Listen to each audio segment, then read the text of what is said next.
Connaught place के बाबा खड़क सिंह मार्ग पर स्थित इस मंदिर में पूजा अर्चना के लिए सिर्फ दिल्ली के ही नहीं बल्कि विश्व भर से दर्शनार्थी पहुंचते हैं।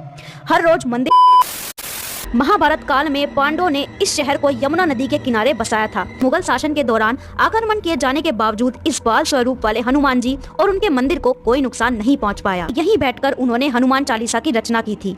इसी दौरान जब मुगल सम्राट अकबर तक यह बात पहुंची, राम राम सभी को। आज हम दर्शन करेंगे भव्य प्राचीन हनुमान मंदिर के और साथ ही साथ हम जानेंगे इस विख्यात प्राचीन हनुमान मंदिर की कहानी, जहां हनुमान चालीसा की रचना हुई थी। तो आइए साथ में दर्शन करते हैं और जानते हैं इस ऐतिहासिक मंदिर की कहानी। तो सबसे पहले हमने अपने पदवेश जमा कराए और फिर हाथ धोकर मंदिर में चढ़ाने के लिए प्रसाद लिया। वैसे तो पूरा भारत ही आस्था और श्रद्धा का केंद्र है, मगर यहाँ कुछ जगहें ऐसी हैं जिनके प्रति अगाध श्रद्धा है लोगों के मन में। ऐसा ही एक स्थान है दिल्ली का प्राचीन हनुमान मंदिर। कनॉट प्लेस के बाबा खड़क सिंह मार्ग पर स्थित इस मंदिर में पूजा अर्चना के लिए सिर्फ दिल्ली के ही नहीं बल्कि विश्व भर से दर्शनार्थी पहुंचते हैं। हर रोज मंदिर में श्रद्धालुओं का तांता लगा रहता है, किंतु मंगलवार और शनिवार को मंदिर परिसर में तिल रखने की भी जगह नहीं होती। पूर्ण श्रद्धा और विश्वास के साथ श्रद्धालु यहाँ पूजा अर्चना के लिए पहुँचते हैं। अपार भीड़ होने के बावजूद श्रद्धालुओं को किसी प्रकार की परेशानी नहीं होती।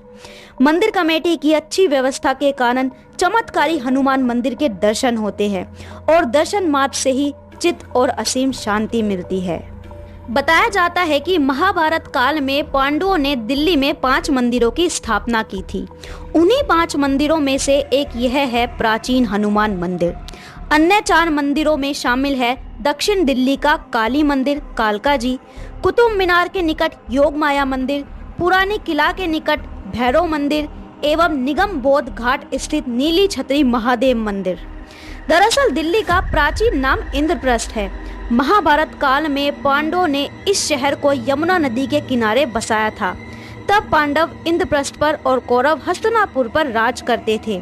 दोनों ही कुरुवंश के थे। ऐसी मान्यता है कि पांडव के द्वितीय भाई भीम और हनुमान दोनों भाई थे, इसीलिए दोनों को वायुपुत्र ही कहा जाता है। हनुमान से इस लगाव के कारण ही पांडवों ने इस हनुमान मंदिर की स्थापना दिल्ली में की।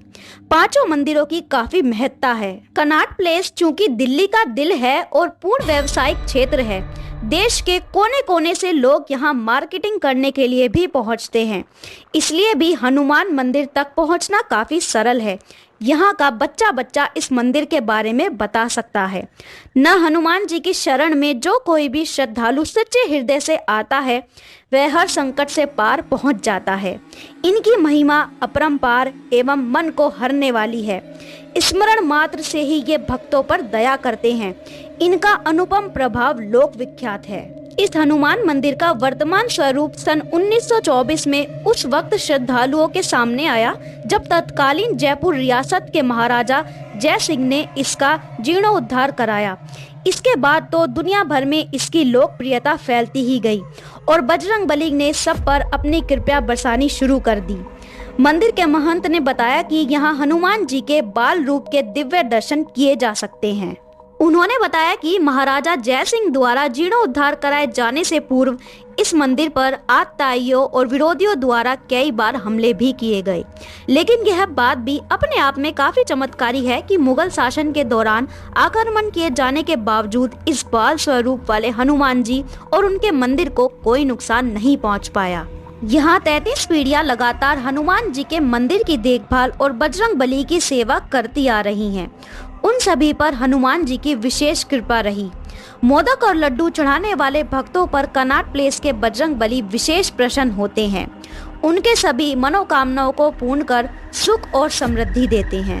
एक मान्यता के मुताबिक प्रसिद्ध भक्तिकालीन संत तुलसीदास जी ने दिल्ली यात्रा के दौरान यहाँ आकर बजरंगबली के अद्भुत बाल रूप के दर्शन किए थे और काफी मंत्रमुग्ध हुए थे।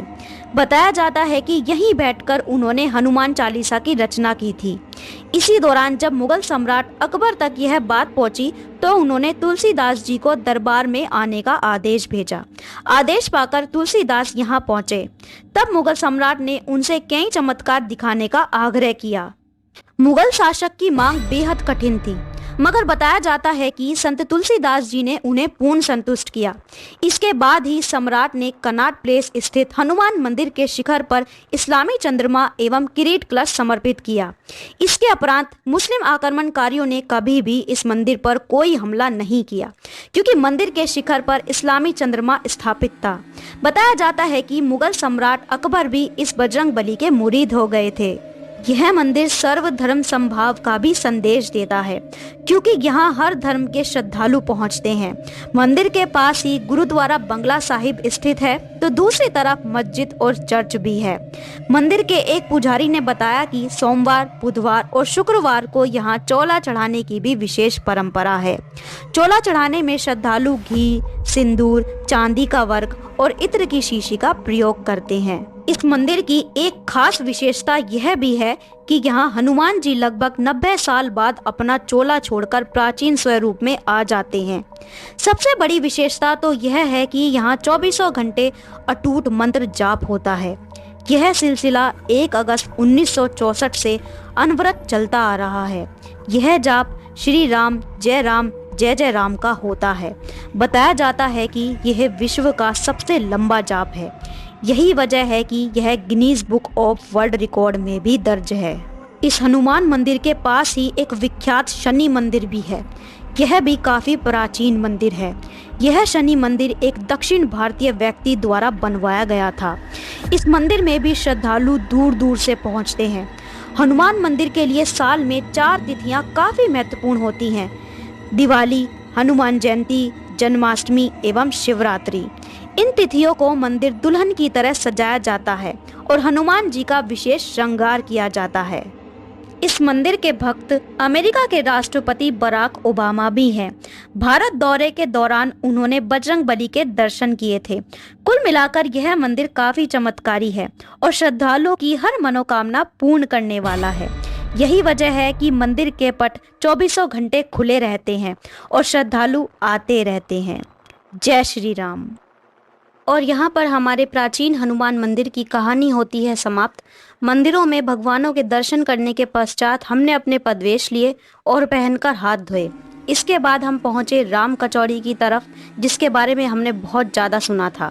तो 1 प्लेट कचौड़ी और हमारा घर का बना हुआ भोजन ग्रहण किया। कचौड़ी काफ़ी स्वादिष्ट थी। फिर हम निकल लिए घर की तरफ, मेट्रो तक पहुँचे और अपने घर के लिए प्रस्थान किया। तो कैसी लगी आपको प्राचीन हनुमान मंदिर की कहानी और व्लॉग? कमेंट करें। वीडियो अच्छी लगी हो तो लाइक करें। और इसके बाद हम दिल्ली के सभी मंदिरों में जाने वाले हैं और कहानी आपको बताएंगे, तो चैनल को सब्सक्राइब कर लें। जय श्री राम।